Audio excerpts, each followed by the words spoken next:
Eu sempre tive essa ideia de ser cientista, né, de ser pesquisador. Na realidade, meus pais são professores universitários, né? Meu pai é da área de geografia, minha mãe é da área de história, estão aposentados já há muitos anos. Mas eu cresci nesse ambiente científico, ouvindo falar da universidade, né? Lendo muita ficção científica. Quando eu era pequeno, gostava muito de Júlio Verne, né? Depois Star Trek. Então, assim, sempre teve muita influência, né, a questão da ciência, né? Eu sempre fui muito influenciado pela ciência.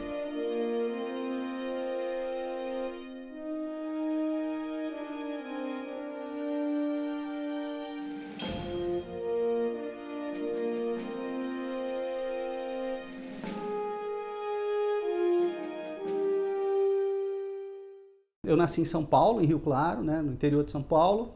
Meu pai era professor na Faculdade de Filosofia, que hoje é a Unesp, mas logo eu tinha 7 anos, ele veio para cá, fundou aqui, né, pertinho, foi um dos iniciadores aqui do Departamento de Geografia da UNB. Minha mãe também era professora aqui na História, mas depois eles receberam um convite para voltar para Aracaju, toda a família lá de Sergipe, né, de Aracaju. E aí eu fui, na realidade, né, eu passei minha infância e minha adolescência em Aracaju, e em 86, né, eu ingressei na Universidade Federal de Sergipe para fazer biologia. Me formei em 89, né, e fui fazer mestrado e doutorado em Rio Claro, em São Paulo. Já era um curso bem consolidado em zoologia, né, que era uma das áreas que eu queria fazer, né, evolução, mais evolução animal, essas coisas. E meu pai, por outro lado, ele trabalha na linha, ele era geógrafo, mas ele tinha um componente forte de análise de dados, de geografia quantitativa. Eu comecei a estudar estatística com ele, na realidade, né? Então, no final, terminou sendo a minha grande área de trabalho, e as coisas mais legais que eu fiz até hoje, eu entendo que sejam na área de bioestatística, né? De estatística aplicada. E comecei a me interessar cada vez mais por análise de dados em biologia evolutiva,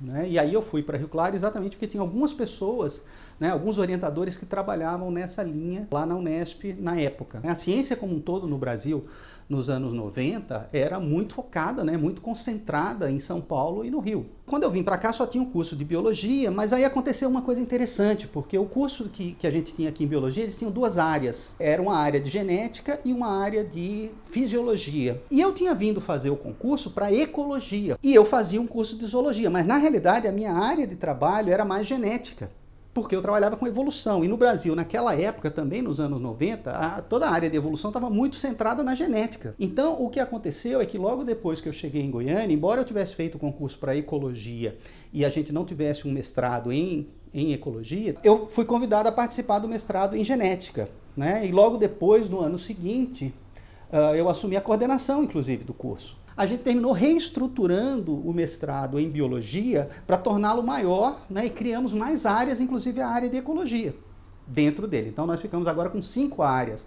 A genética e a fisiologia, que já existiam, biologia molecular, separamos o grupo, principalmente o grupo da professora Célia, a ecologia e a morfologia ficou sendo uma outra área. Então eu passei a integrar o comitê da CAPES, né, para fazer as avaliações. Do próprio Comitê de Ciências Biológicas da CAPES veio uma recomendação, né, na avaliação seguinte, de que o curso de Biologia de Goiás, né, da UFG, era muito grande, muito heterogêneo, e ele precisava se quebrar, se dividir melhor nas áreas. Foi quando nós criamos, então nós propusemos a criação do curso de Ecologia e Evolução. E a ecologia continuou a sua trajetória, cada uma das avaliações a gente foi subindo, né, de nota, e hoje nós somos um curso nota 7, e agora eu assumi, né, na realidade pela primeira vez eu assumi a coordenação do curso de Ecologia e Evolução, né? Então eu sou coordenador do curso de Ecologia e Evolução desde 2019, né? Uma coisa importante que aconteceu é que também lá no final aí dos anos 90, a gente terminou entrando numa área de macroecologia, que era uma área relativamente nova no mundo todo.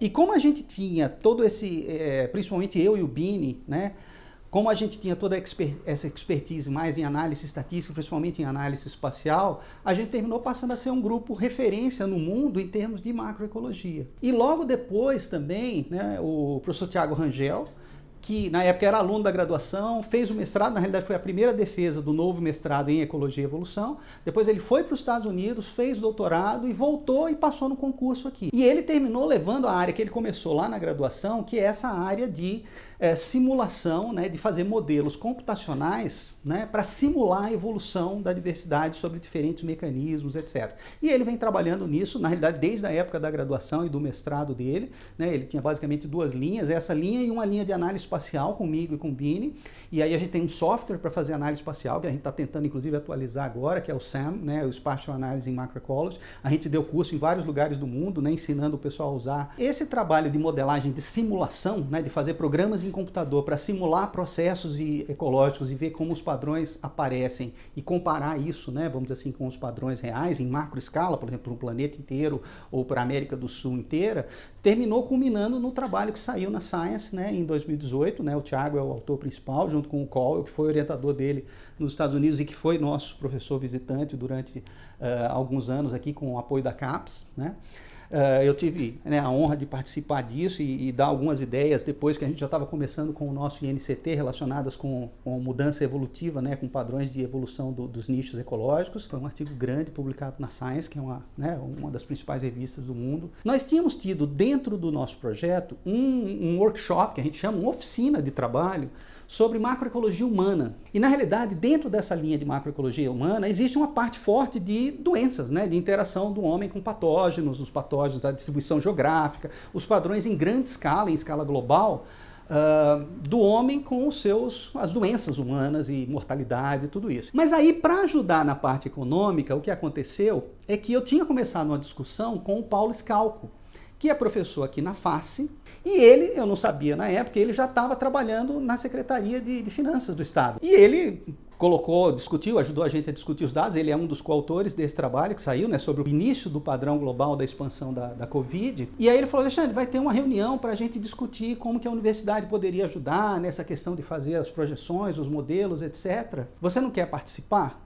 E eu participei dessa reunião, nunca tinha feito um modelo epidemiológico, mas eu entendi mais ou menos, estudei um pouco, mostrei rapidamente, era uma coisa muito inicial, muito simples. E aí a professora Cristiana Toscano, do IPTESP, que também estava nessa reunião, ela disse, não, peraí, vamos conversar, eu achei legal essa história. E aí acertamos mais ou menos os parâmetros, tivemos então um primeiro modelo. Quando as coisas começaram a ficar um pouco mais complicadas, e aí o pessoal da secretaria se interessou, da secretaria estadual, e o pessoal começou a querer uma análise mais fina, eu convidei o Thiago, porque o Thiago é que é o cara que faz realmente a simulação, né, e fez uma plataforma muito mais sofisticada para o estado todo, com vários municípios, com estrutura etária, enfim, né, um modelo bem mais sofisticado, que é o que a gente passou a usar então a partir de maio, né.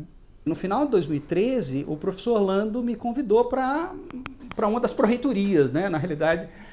Ele me convidou inicialmente para a pró-reitoria de pesquisa, porque era a primeira vez que a universidade estava fazendo a divisão, né, da pró-reitoria de pós-graduação e da pró-reitoria de pesquisa e inovação. O primeiro ano foi 2014, o segundo ano a gente já começou a ter muito problema de financiamento, foi quando teve o impeachment depois, né, acho que já no final do ano, quer dizer, então a coisa começou a deteriorar na realidade, né, em termos de pesquisa, de ciência e tecnologia. Na realidade eu peguei o começo, né, eu peguei o finalzinho da época que ainda estava muito boa e o início, né, o iniciozinho dos problemas que a gente está vivendo até hoje, né. Mas eu acho que a gente criou um clima bacana entre os coordenadores, né? As nossas reuniões da Câmara de Pesquisa e Pós-Graduação, né, eram reuniões bem concorridas, bem participativas. Eu estava sempre tentando estimular os coordenadores dos cursos, né, não no sentido de formal, de exigir ou de cobrar, ou etc., mas a ideia era mostrar essa coisa das possibilidades de melhorar os programas, né, de melhorar os cursos. E em termos mais formais, eu acho que tem duas coisas que eu sempre lembro e que são as coisas que eu acho que marcaram um pouco essa gestão e que inclusive tiveram um impacto até nacional grande depois, né? A primeira, talvez e mais importante, foi a resolução de cotas na pós-graduação, né? De cotas para pretos, pardos e indígenas. Quando eu estava na pró-reitoria, o pessoal da antropologia me procurou e disse que eles queriam fazer vagas, né? Fazer seleção na pós-graduação em antropologia, né? Eu falei, ó, tá, a princípio sim, mas por que vai ser só na antropologia? Vamos esperar um pouco, porque a gente vai ter que fazer tudo isso mais global, porque o doutor Everaldo era bastante cuidadoso, vamos dizer assim, em relação à política de vagas para a universidade. Eram vagas públicas, então tinha que se tomar muito cuidado.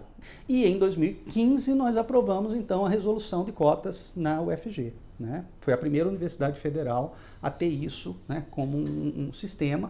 E a outra coisa que eu acho que é bacana, embora a gente não tenha pego o final disso, isso só foi aprovado depois e a gente não acompanhou muito, foi uma resolução que a gente fez junto da Pró-Reitoria de Graduação e da Pró-Reitoria de Extensão, que é a resolução de integração entre os diferentes níveis de ensino. Então a ideia é que ensino é uma coisa só na universidade, não importa se ele é de graduação ou de pós, e eles tinham que inclusive ser integrados. Tudo isso a gente colocou numa resolução de integração, graduação e pós-graduação. Eu sempre me vi como professor, né? Talvez por causa do meu pai, da minha mãe, né? eu sempre me vi como professor, né? O professor Aronnax, lá de 20 mil léguas submarinos, né? Então eu me orgulho muito de ser professor e eu gosto muito de ser professor. E eu sempre falo para todo mundo, ó, a melhor parte quando a gente está na universidade, que a gente se aborrece menos, é quando a gente está dando aula. Então é muito legal fazer pesquisa, orientar os alunos, etc., toda essa movimentação, mas eu nunca me vi numa outra profissão que não sendo professor universitário. Porque às vezes a pessoa faz mestrado, doutorado, fica com aquela ideia de pesquisa, pesquisa, pesquisa, e de repente ela dorme como doutor, né, doutorando, defendeu o doutorado, com um pouco de sorte, no dia seguinte ela acorda e ela é professor universitário. Sim, mas ela nunca pensou em ser professor, né? A gente sabe que o grosso da pesquisa científica no Brasil está nas universidades, e uma boa parte nas universidades federais, públicas e nas universidades federais. Quer dizer, então, se você quer ser pesquisador no Brasil, com raras exceções, o seu caminho é ser professor universitário. Mas eu continuo dando aula normalmente na graduação, né? Então eu acho que eu tenho uma carreira bem consolidada, né? Eu fui o primeiro bolsista, né, de produtividade 1A, que é o nível máximo do CNPq da universidade. Hoje nós temos 5, né? A mesma trajetória do curso, eu acho que a minha trajetória espelha também um pouco essa trajetória do curso de ir crescendo, né, e ganhando, vamos dizer assim, visibilidade, principalmente em termos internacionais, né, também a inserção internacional, né, aumentando bastante nessa linha de macroecologia, de macroevolução. Em 2014 foi uma coisa muito bacana também, que eu não tava, né, nunca tinha cogitado, porque a gente não tem muita penetração aí. Fui eleito, né, membro permanente da Academia de Ciências, foi uma boa surpresa. Eu estava iniciando, né, na gestão, na Pró-Reitoria, e chegou ao mesmo tempo essa notícia, né, de que eu tinha sido eleito para a Academia Brasileira de Ciências, né, com muita honra. E em 2017 eu recebi a comenda, né, do Mérito Científico Nacional, que é uma honraria da Presidência da República. Com base nisso tudo, né, eu acho que eu tenho uma carreira bem consolidada como pesquisador, mas nunca esqueço o lado de professor. Eu estou dando aula o tempo inteiro. Várias ideias de pesquisa eu tive quando eu estava dando aula, né, porque você está dando aula ali, você está pensando sobre aquele assunto, então de repente eu parava e falava, opa, peraí, mas isso aqui não está muito claro, de repente a gente tem que ir por aqui e investigar um pouco mais isso. Eu acho que essa é a visão de ciência que eu tenho, né? Você tem, então, uma ciência, vamos dizer assim, dura, baseada em evidência, tentando ao máximo ser objetiva, mas claro que reconhecendo as limitações humanas, né? Reconhecendo a influência, né, do meio cultural e do meio social que a gente tem nas duas direções, admitindo, por exemplo, dificuldades filosóficas em relação à visão da realidade, à interpretação da realidade, sempre tomando cuidado para que isso não vire um relativismo que abre espaço para o negacionismo e para visões de pseudociência que são usadas com interesses escusos aí, sociais, econômicos, políticos, religiosos, né? Então essa é sempre uma preocupação, né?